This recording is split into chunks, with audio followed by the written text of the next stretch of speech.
वालेकुम friends, welcome to my YouTube channel. आज की वीडियो में मैं आपको बताऊंगी दो तरह की प्रोडक्ट्स के बारे में।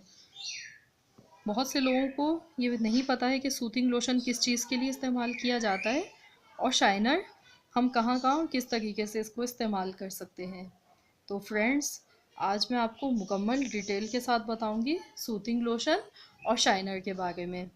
तो सबसे पहले मेरी छोटी सी रिक्वेस्ट है आप सबसे कि अगर आप मेरे चैनल पर नए हैं तो प्लीज़ मेरे चैनल को सबसे पहले सब्सक्राइब कर लीजिए, और अगर मेरी वीडियो आपको पसंद आए तो मेरी वीडियो को ज़्यादा से ज़्यादा लाइक कीजिए और फ्रेंड्स एंड फैमिली के साथ शेयर कीजिए। सबसे पहले मैं आपको सूथिंग लोशन के बारे में बताऊंगी। ये सॉफ्ट टच वालों का है मेरे पास।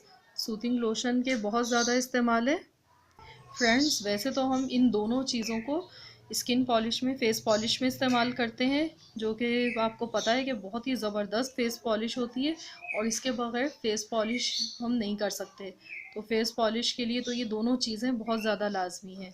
लेकिन इसके अलावा इसको हम सूथिंग लोशन को ब्लीच क्रीम के साथ भी इस्तेमाल कर सकते हैं। मसलन जैसे कि अक्सर लोगों को बहुत ज़्यादा ब्लीच क्रीम इस्तेमाल करने से रैशेज़ हो जाते हैं, जिल्द पर जलन महसूस होती है बहुत ज़्यादा, तो आप इसको ब्लीच क्रीम के साथ इस्तेमाल कर सकते हैं। ब्लीच क्रीम इस्तेमाल करते वक्त आप उसमें 1 चम्मच इसका शामिल कर दीजिए। अगर आपकी स्किन बहुत ज़्यादा सेंसिटिव है तो आप इसका 1 चम्मच इस्तेमाल कीजिए, अगर नॉर्मल है तो फिर आप आधा चम्मच इस्तेमाल कर लीजिए इसका।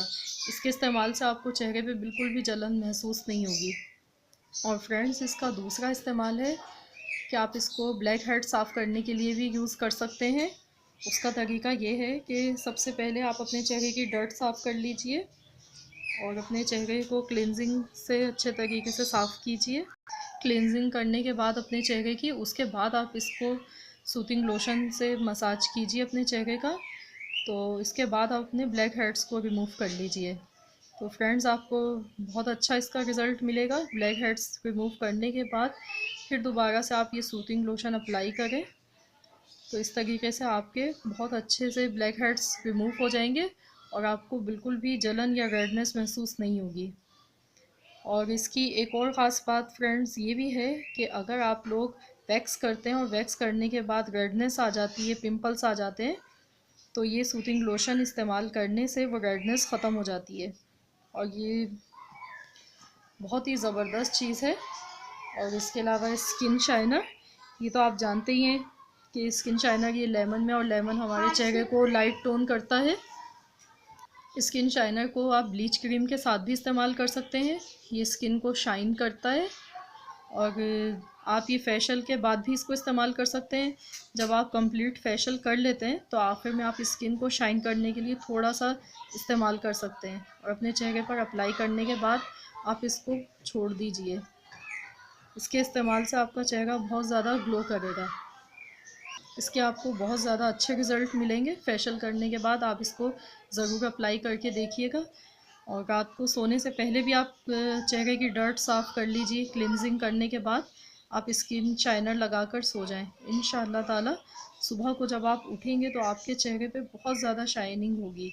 और अगर आप रेगुलर इस्तेमाल करेंगे तो आपको इसके बहुत ही ज़बरदस्त, बहुत ही अच्छे रिज़ल्ट मिलेंगे फ्रेंड्स। इसके अलावा भी आप इसको किसी भी मॉइस्चराइजिंग क्रीम में भी मिला के इस्तेमाल कर सकते हैं, तो उसमें भी ये बहुत अच्छा ग्लो देता है हमारे चेहरे को। तो ये दोनों चीज़ें फ़ेस पॉलिश में तो होती हैं इस्तेमाल। अगर आप चाहते हैं कि फ़ेस पॉलिशिंग के बारे में भी मैं वीडियो बनाऊं तो मैं बना दूंगी। आप अपने कमेंट्स बॉक्स में मुझे ज़रूर बताइएगा। और अगर मेरी वीडियो आपकी आज की आपको पसंद आए, अच्छी लगे, तो फ्रेंड्स मेरी वीडियो को ज़्यादा से ज़्यादा लाइक कीजिए, शेयर कीजिए, कमेंट कीजिए। मिलते हैं इंशाल्लाह नेक्स्ट वीडियो के साथ। अल्लाह हाफिज़।